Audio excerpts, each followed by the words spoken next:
Do you like scary movies? Well, do you? Because strange images are in the air tonight.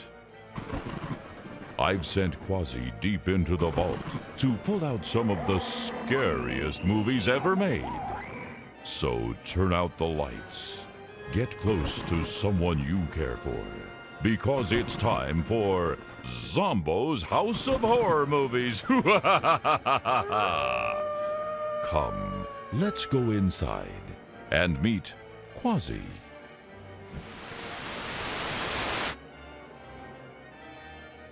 Miss Transylvania. Werewolfy.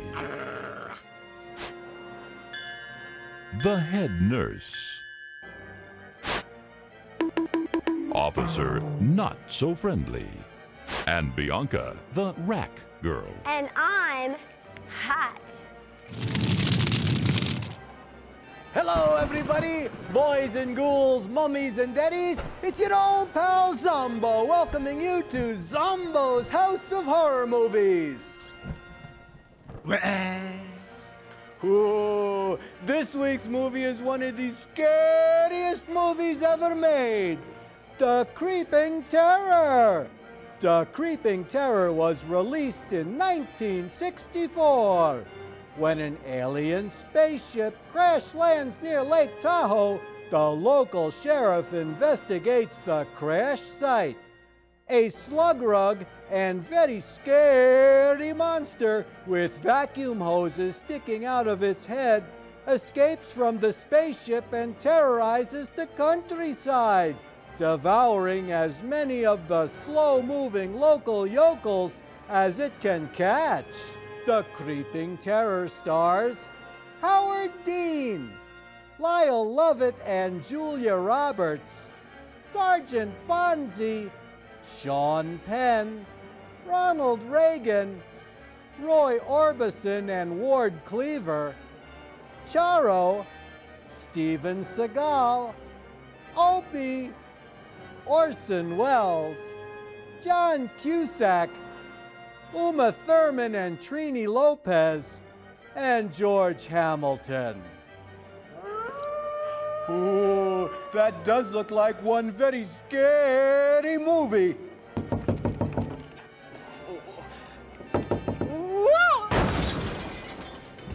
Ooh, I wonder who's at the door. Hi, Mr. Zomboo, remember me? Oh, well, of course I remember you. You're my old pal, Tiny Tim. Oh, no, Mr. Zomboo, I'm not Tiny Tim anymore. I changed my name. Oh, well, it's about time. What did you change your name to? Tiny Dick. Ooh, tonight's movie is brought to you in non-living color, otherwise known as scary black and white.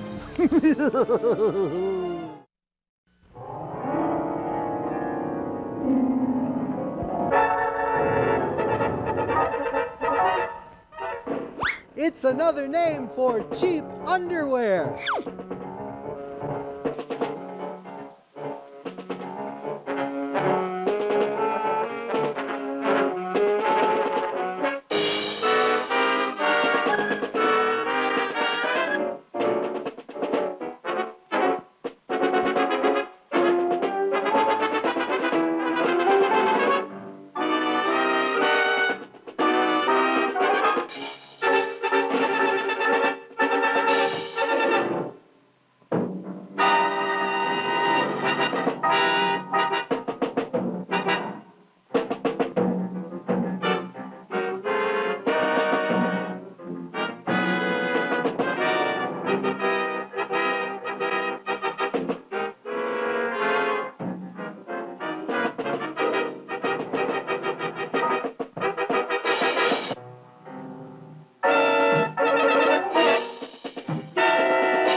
Almost 4:30.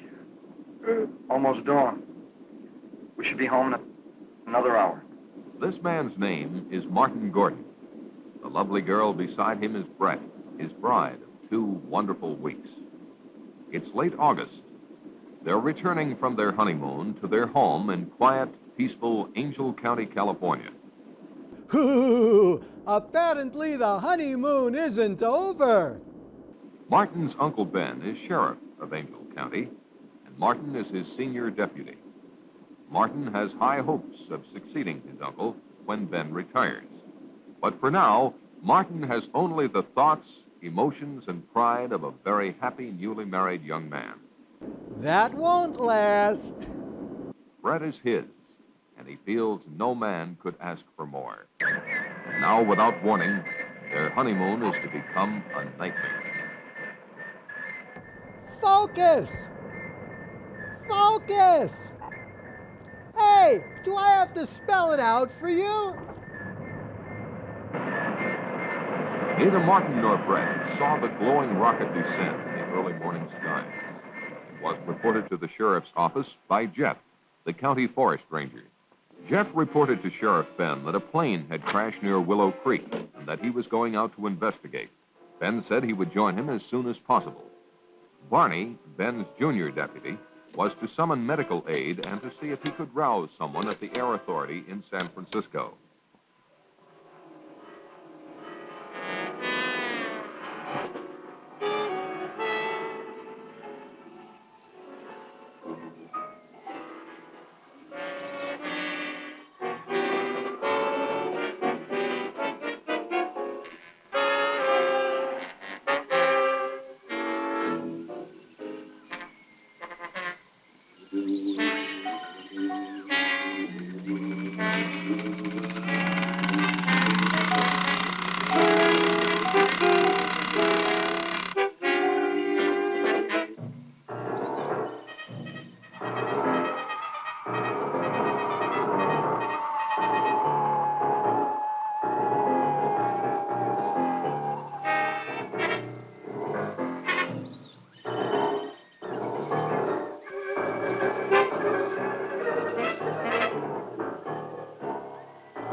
Hey, it's Chinese New Year!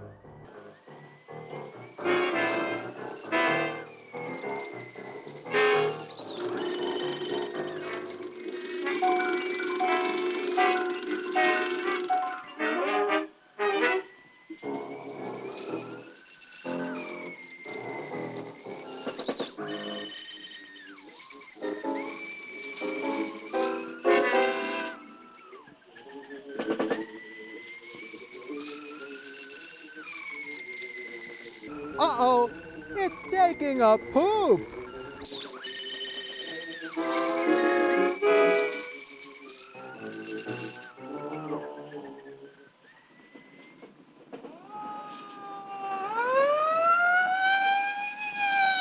It's Uncle Ben, honey. Must be an accident or something.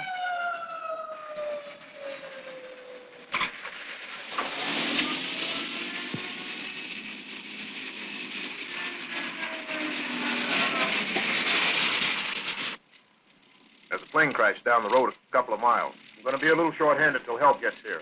Go around back of me. That doesn't look like Uncle Ben to me.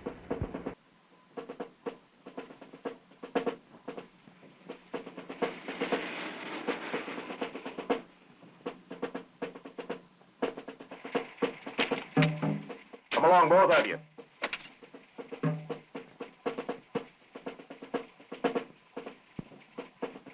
Get in, honey.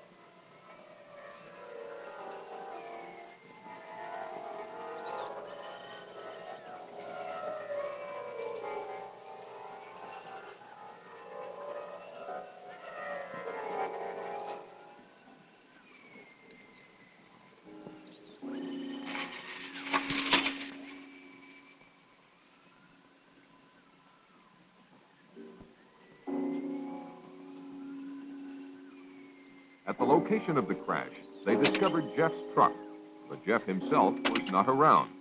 They proceeded with their investigation.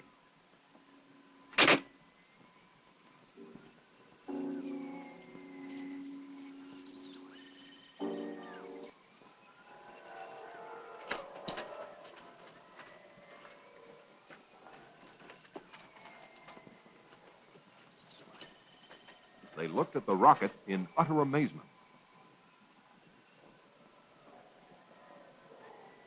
A puzzled Ben finally asked Martin what he made of the craft. It's no airplane.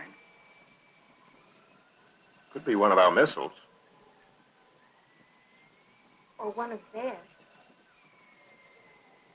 You could be right, honey. Don't think we have anything this big.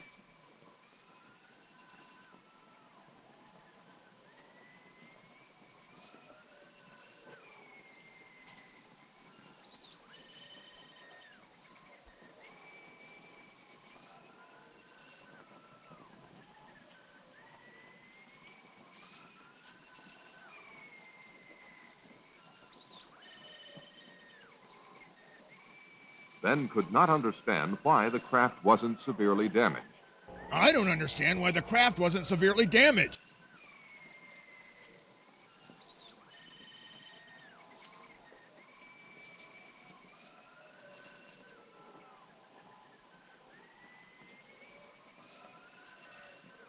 This hat belongs to Jeff Peters. Jeff! Jeff! Jeff, are you in there? Martin, go back to my car and get my flashlight.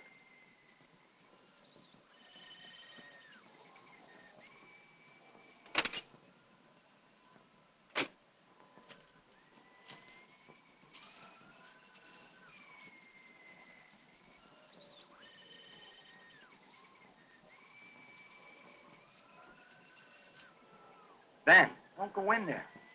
You don't know what's in there. I think I hear him moving inside. Maybe he's hurt.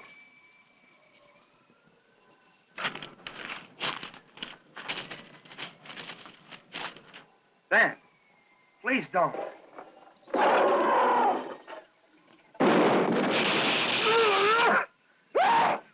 Ben. Ben. Nothing to see here. Come on, move along.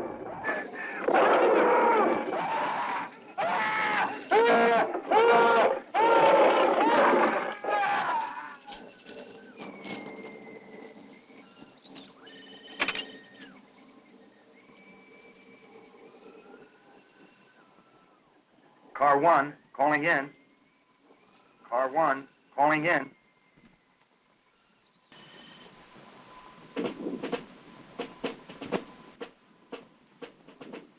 Within the hour, Martin's unusual call for assistance was answered by a special unit led by a Colonel James Caldwell.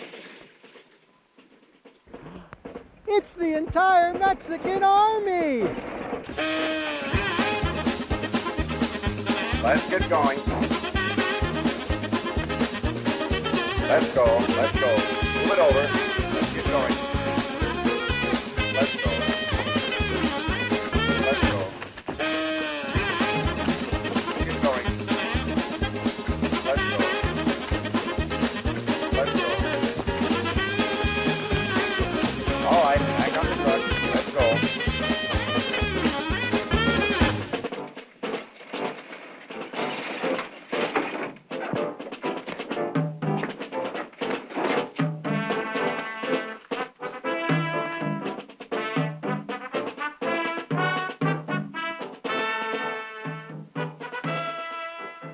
Sergeant, take one man and check it out. Yes, sir.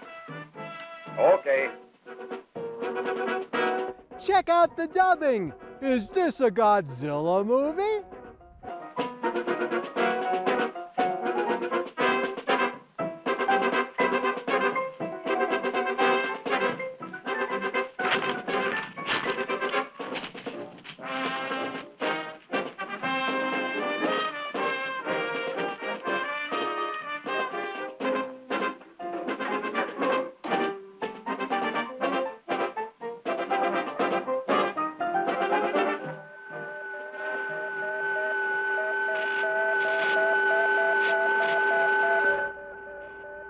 It's a washing machine.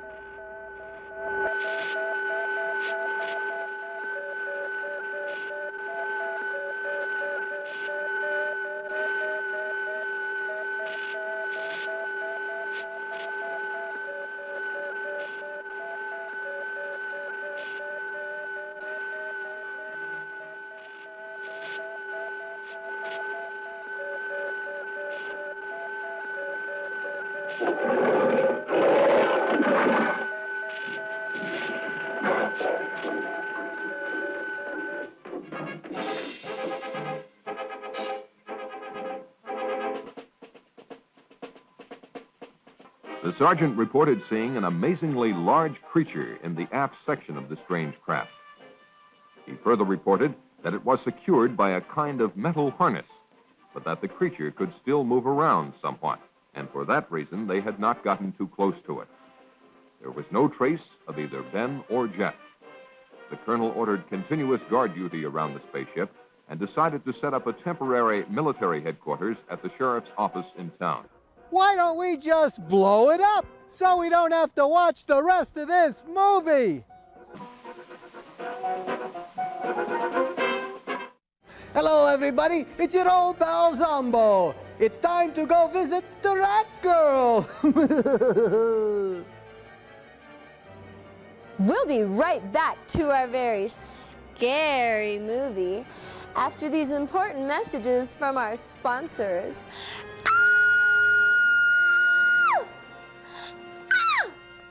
Hello, everybody. It's your old pal Zomboo down here in Zomboo's Dungeon Art Gallery. Do you know where some of the world's greatest artists get their inspiration?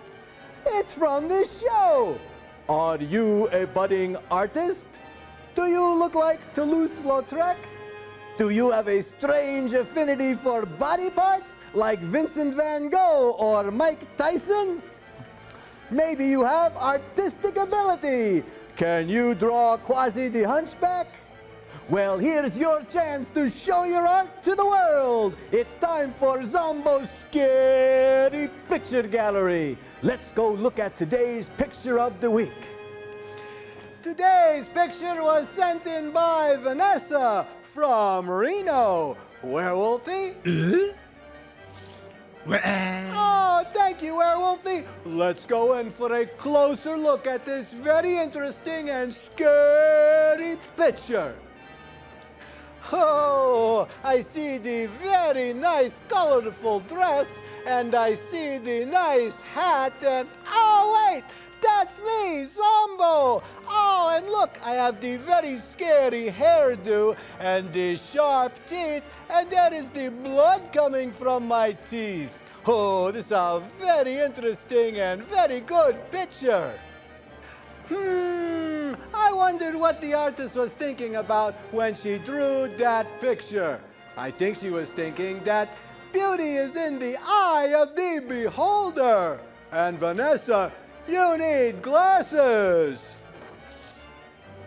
Now don't forget, boys and ghouls, get out your pencils, paints, crayons, and whatever. Draw me a scary picture and send it to me, Zomboo, at the Scary Picture Gallery, and I'll put it on the show for everyone to see.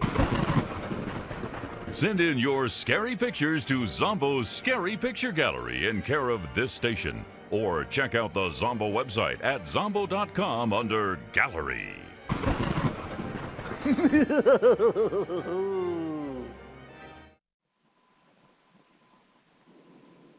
By the next day, Colonel Caldwell had the situation well in hand.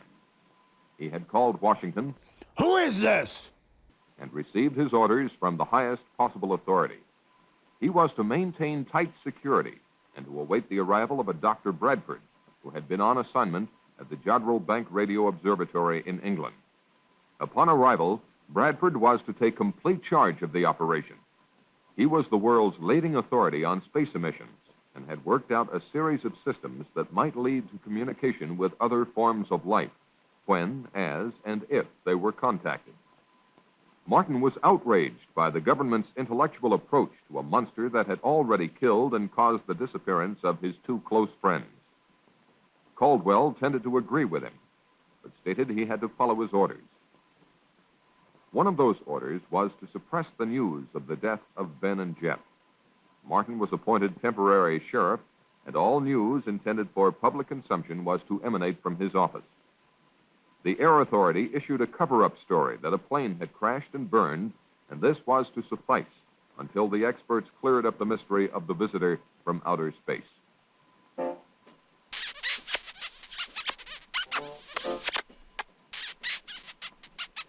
In a remote section of the county, the first of a series of tragedies took place. Tragedies that would have been avoided had the public been warned. It's a penis fly trap!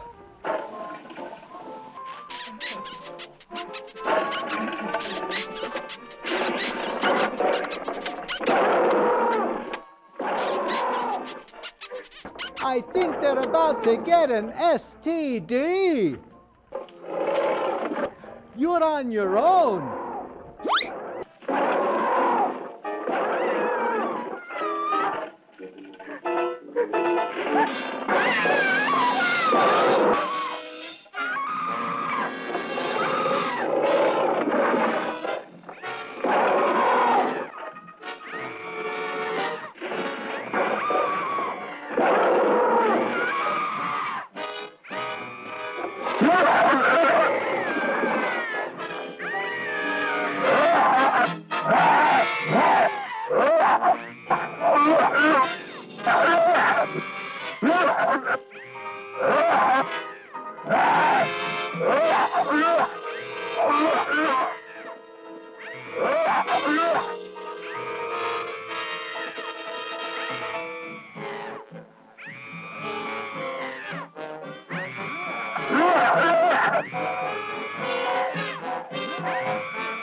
Later that day, while they were awaiting the arrival of Dr. Bradford, Martin instructed Barney, on advice from Colonel Caldwell, to plant in the local papers the news that Ben and Jeff had taken off on a fishing trip to British Columbia.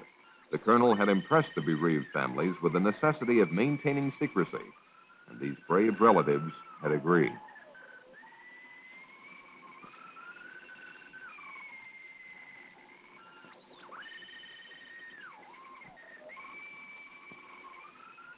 Despite Brett's inquiries about what Martin had seen in the spacecraft, he avoided specific details for fear of disturbing her more than she was. If the truth were known, Martin was more than a little disturbed himself. Shortly thereafter, Dr. Bradford arrived.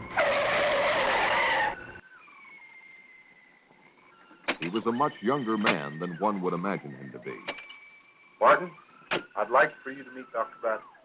I've heard a lot about you from the colonel. Nothing bad, I trust. Martin and his wife were in the original party that found the fallen craft. I was sorry to hear about your uncle. It's a tough break.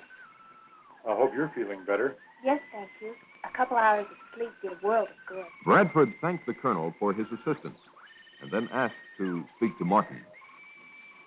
Bradford questioned Martin about everything that had transpired.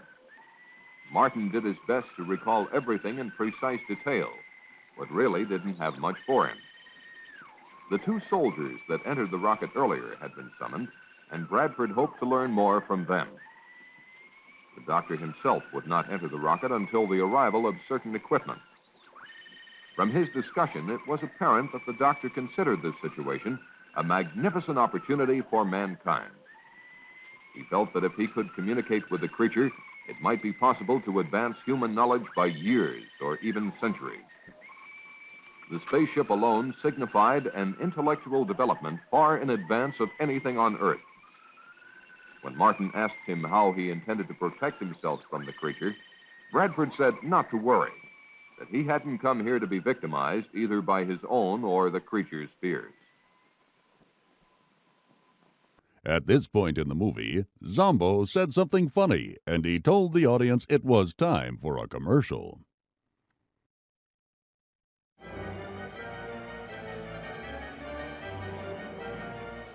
Hey, Zomboo! Oh, well, if it isn't my little pal, Minnie Z.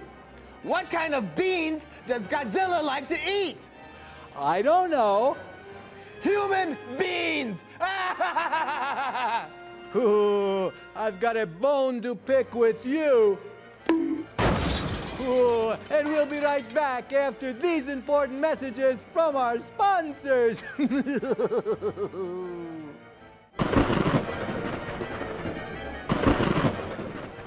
Zomboo, do you ever think I'll make it big?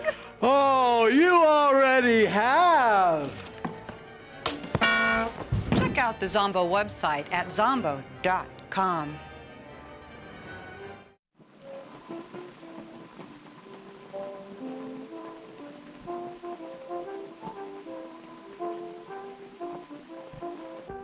Hey, make sure you flop it around so it still looks alive. Now shake it good so you get the last drop of mercury off of it.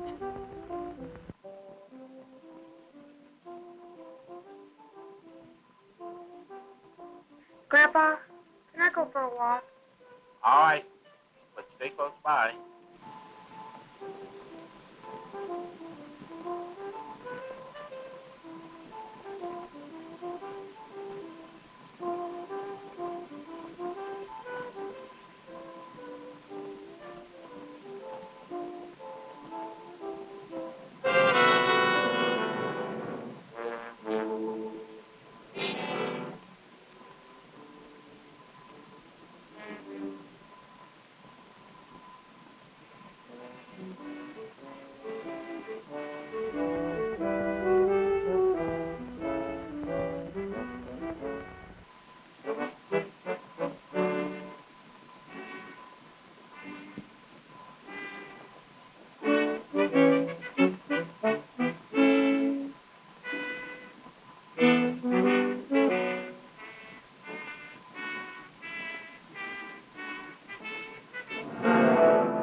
Bobby.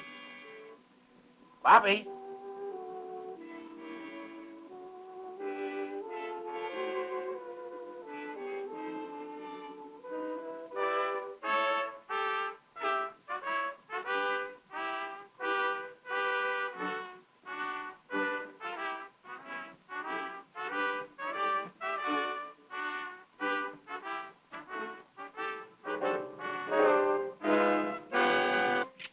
Ow, ow, hey, you're gonna put someone's eye out.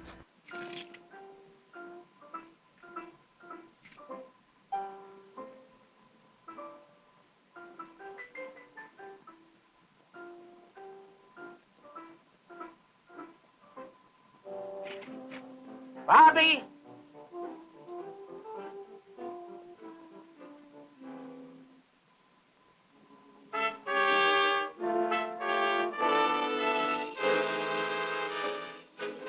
Bobby!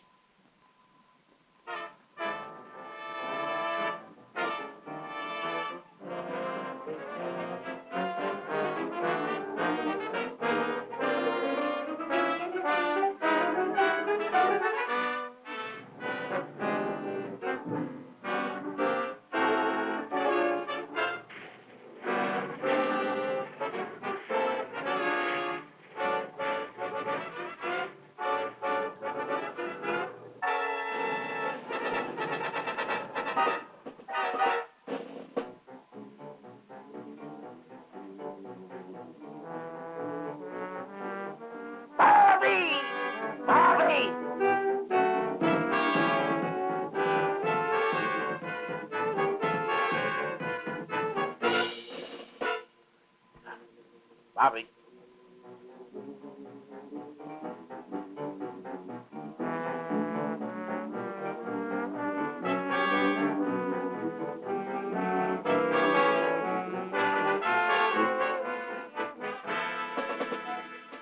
Bobby.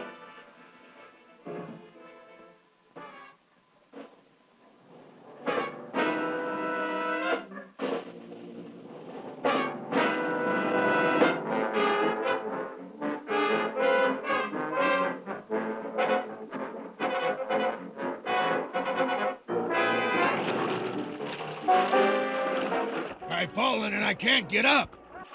Help! Help! Help! Help! Help! Help! I can't swim.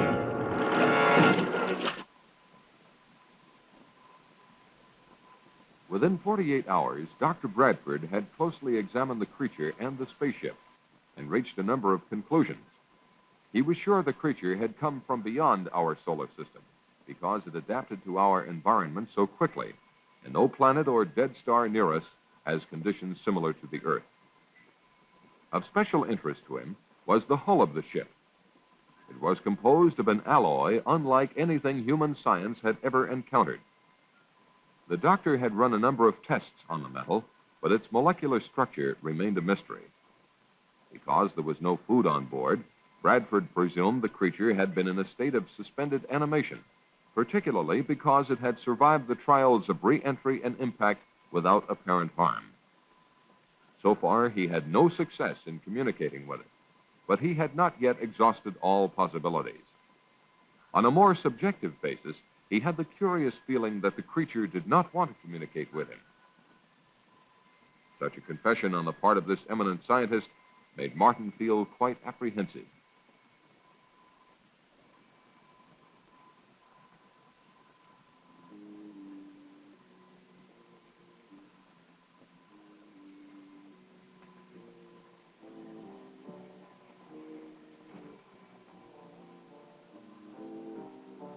While on a routine call to pick up instructions from Colonel Caldwell, Martin received an urgent message from Barney. Barney was at Willow Creek. He had responded to a phone call from a frantic Mrs. Brown. Her husband and grandson had gone fishing and were long overdue. Barney was instructed to organize a search party locally and to report the results to Martin. Because of security regulations, he was not to come near the area of the spacecraft. Martin said he would join Barney later if he could.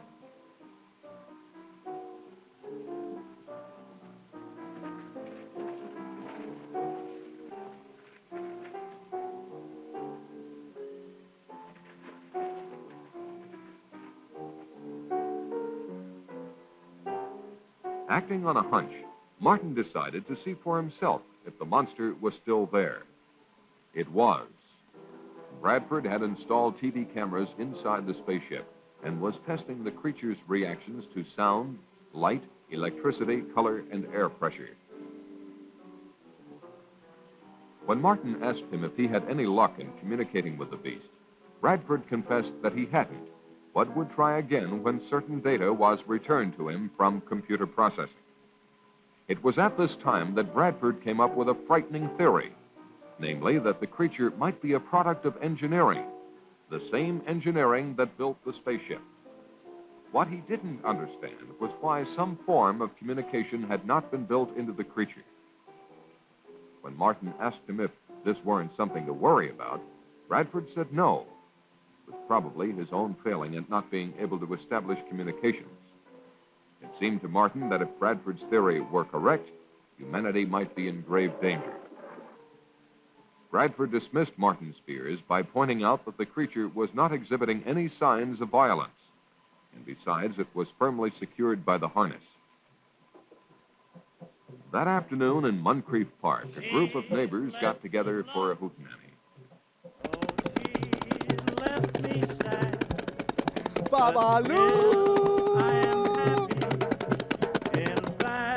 I am glad, for I am as free as that bird in the tree.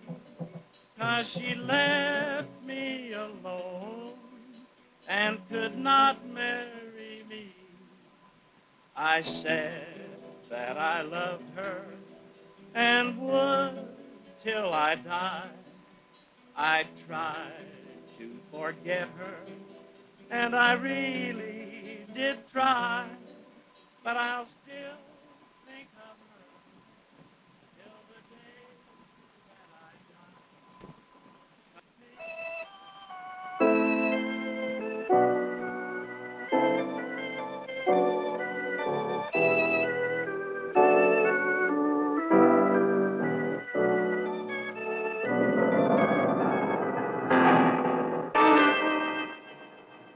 What is it?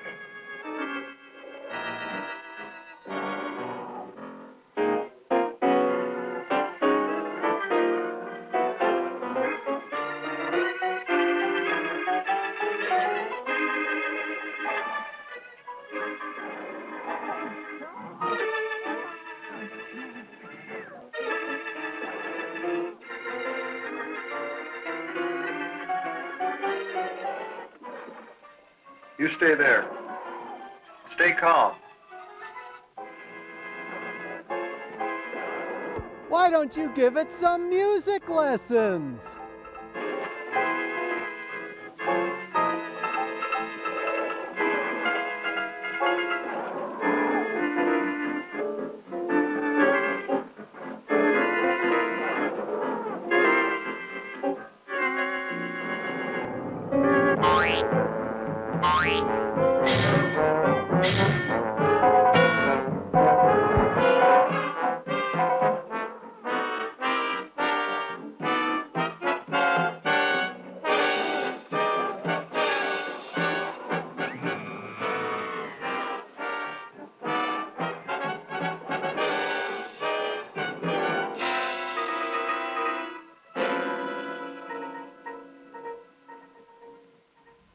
Yup, Pete Townsend was here all right. In response to a multiple missing persons report, Martin and Barney searched the countryside for the group of picnickers. The only trace they found of them was the remains of a guitar one of them carried.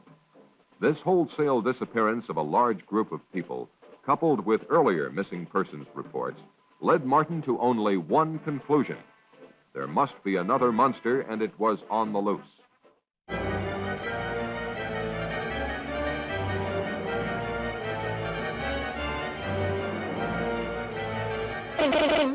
Hey, Zombo, what are you reading? Oh, it's my new Zomboo scrapbook with over 130 pages of Zomboo, featuring the history of the show, never-before-seen photos from the show, behind-the-scene photos of the cast and crew, movie reviews, mini-Z jokes, scary picture gallery, and photos of the Rat Girl.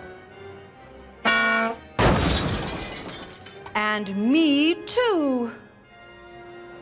Now you can get your very own copy of the Zomboo scrapbook.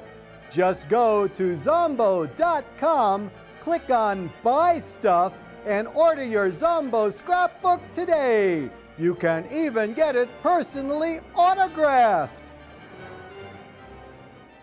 When I wake up in the morning, I have my cup of coffee with the most handsome man on television. Ooh, there's nothing wrong with your eyes. And because I'm such a nice person, I'm going to share him with you. Now you can have your very own Zomboo coffee mug. Just go to the Zomboo website at zomboo.com, click on Buy Stuff, and order your Zomboo coffee mug today. And I wouldn't be caught dead without one. Ooh, now you can have coffee, tea, and me.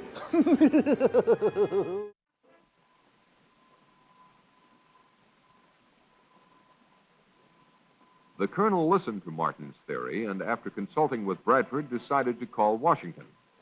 Who is this? But under no circumstances was he to alarm the populace. The colonel decided to organize a county-wide search.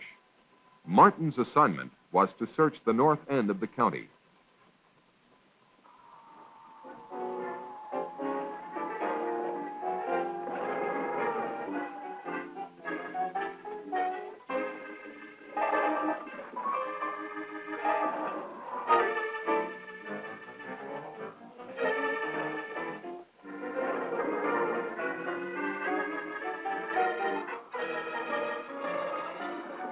While Martin and Brett were engaged by the search, the Munster was moving toward the community dance hall.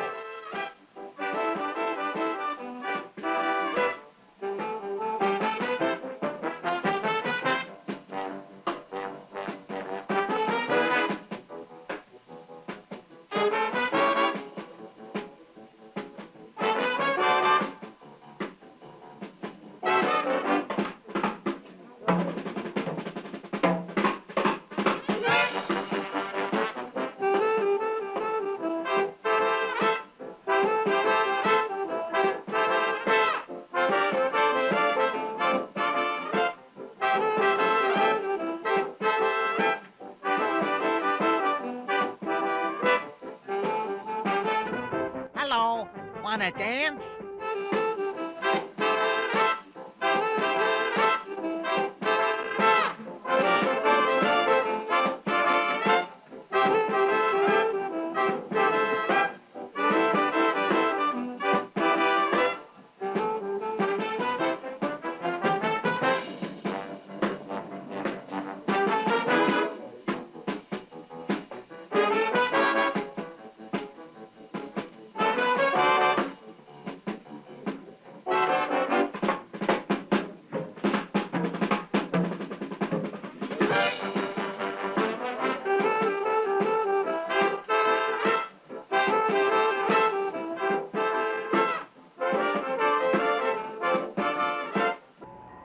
Two, three, four.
I've had enough of that guy.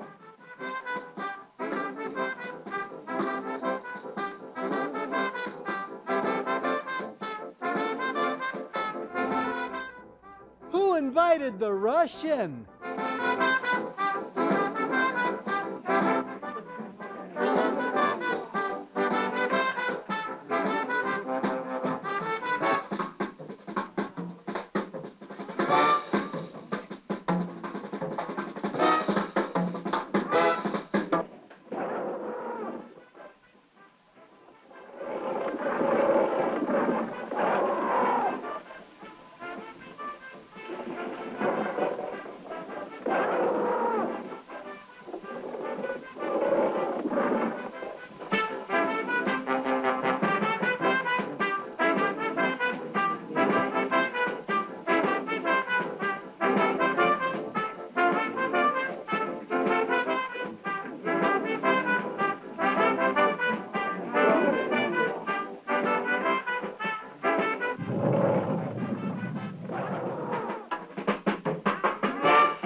Here,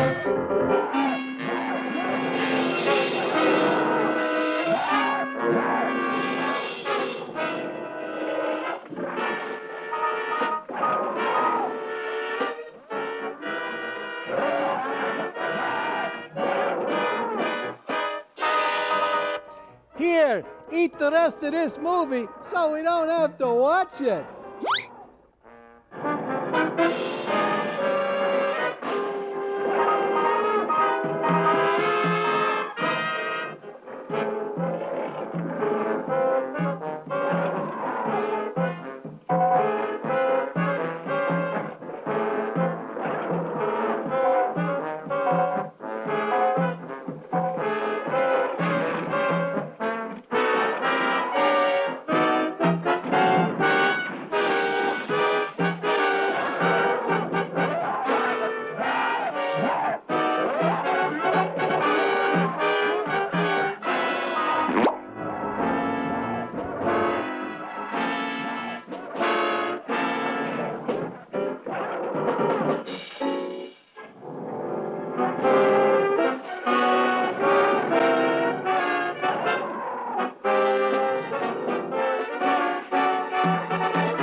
While Martin and Brett were taking a break from the search, Is that what they're calling it now?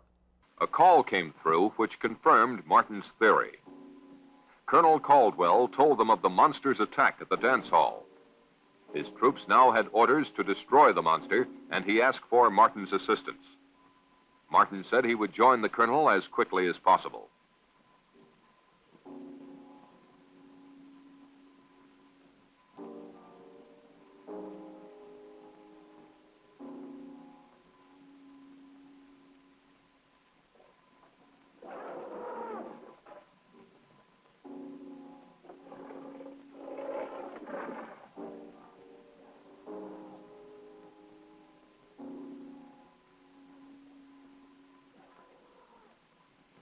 The monster next appeared in Lover's Lane. Wasn't she the one at the dance that said, "What is it?" I think she knows what it is now.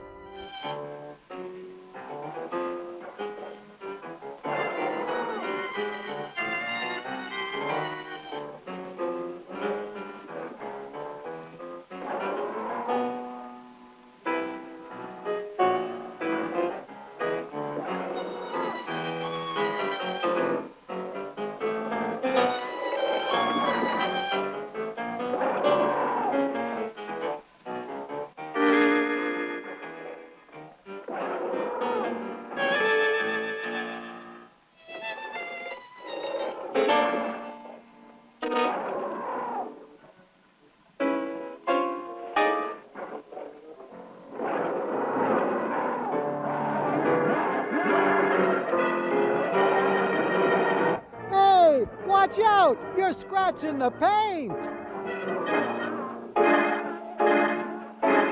Ooh, a mange à trois!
The 23 Skidoo isn't skidooing very well.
It was almost an hour before Caldwell learned of the monster's devastating new attack. Colonel Caldwell wasted no time ordering his men into action. Come on, let's kill this thing and get this movie over with. It was at this point that Bradford interceded. He demanded that the monster be taken alive at all costs. The colonel's protests about the dead and missing made no impression on Bradford. Caldwell conceded to the point of assuring Bradford that they would not destroy the monster if they could avoid it.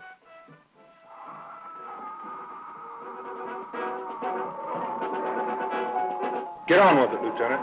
Move it out, men.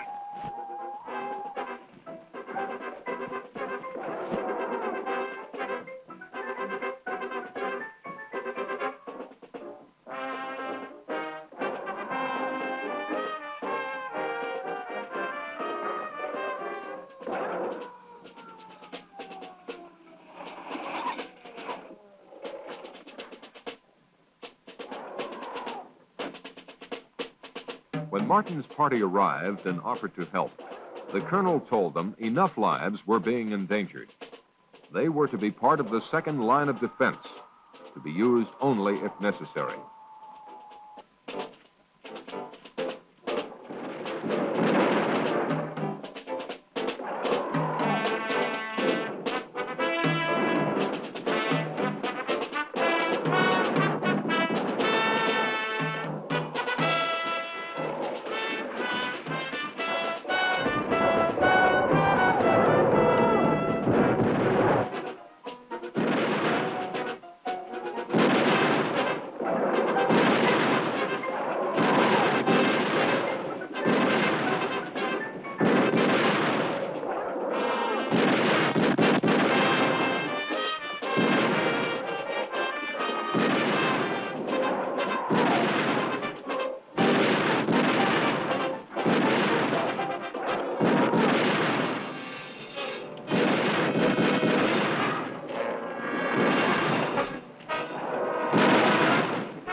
I think the Marines now need a few more good men.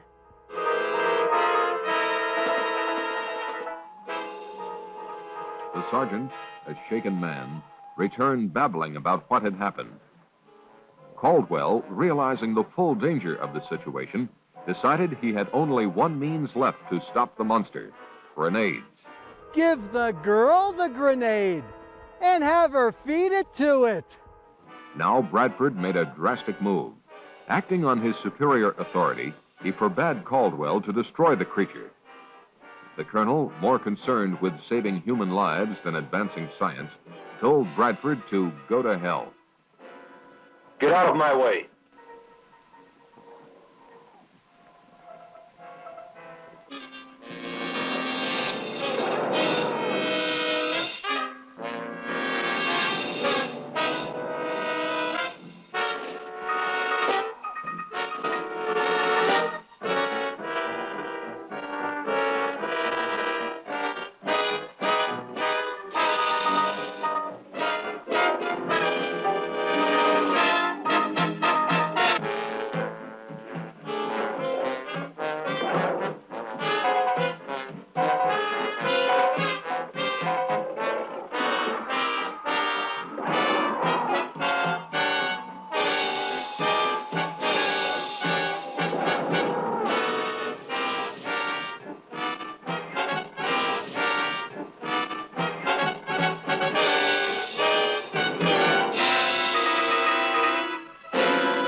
Safe!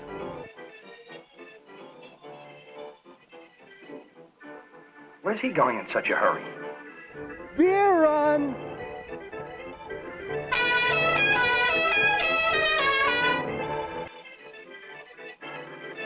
Maybe you'd better follow him. He may need help. Go ahead, Mark. I'll stay with Carl.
Here, take some of this Beano.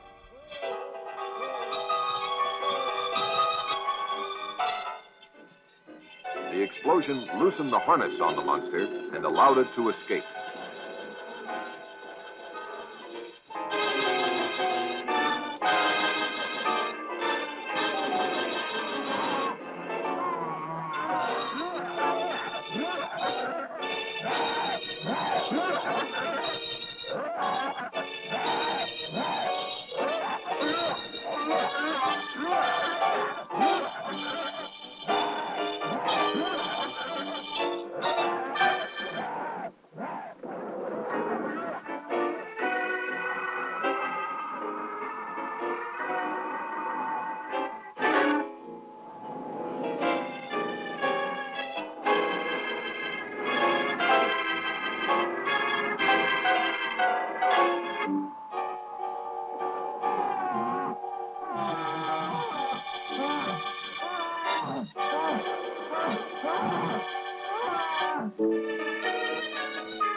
Martin tried to help the doctor, but there was no time.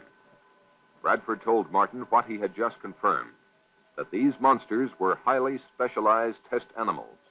They were, in fact, mobile laboratories that consumed human beings in order to analyze them chemically, undoubtedly to detect weaknesses in the human species. He told Martin that the information fed into a computer in the spacecraft.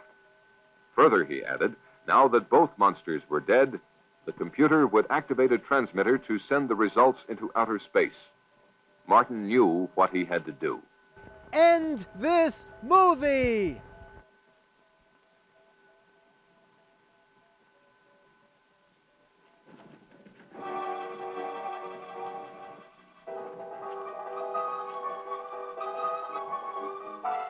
As Martin entered the spaceship, he heard the transmitter generator kick on.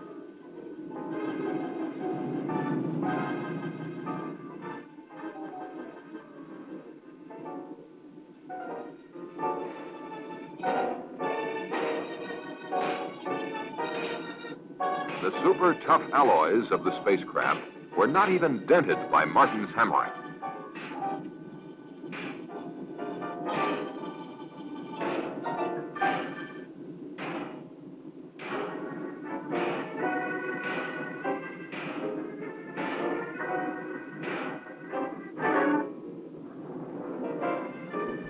Aren't we out of film yet?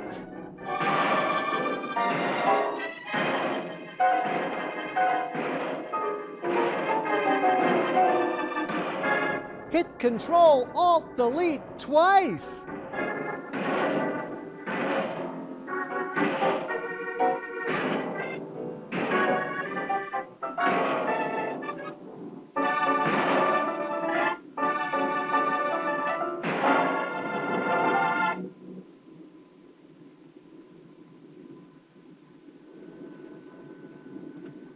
As the transmitter stopped, Martin felt sick.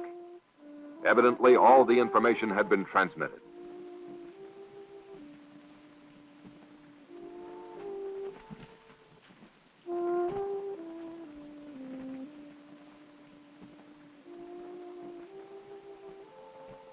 On Martin's return, he confessed his failure. He slowly asked Bradford what was in store for humanity. Bradford was pessimistic, but implied that maybe all was not lost. After all, he told them, the vastness of the universe is incredible. If these monsters had come from its outer limits, their home might even no longer exist. Or if they do come again, perhaps man will have advanced enough to cope with them and those who made them. I'll be back. Only God knows for sure, were Bradford's last words to anyone on this earth.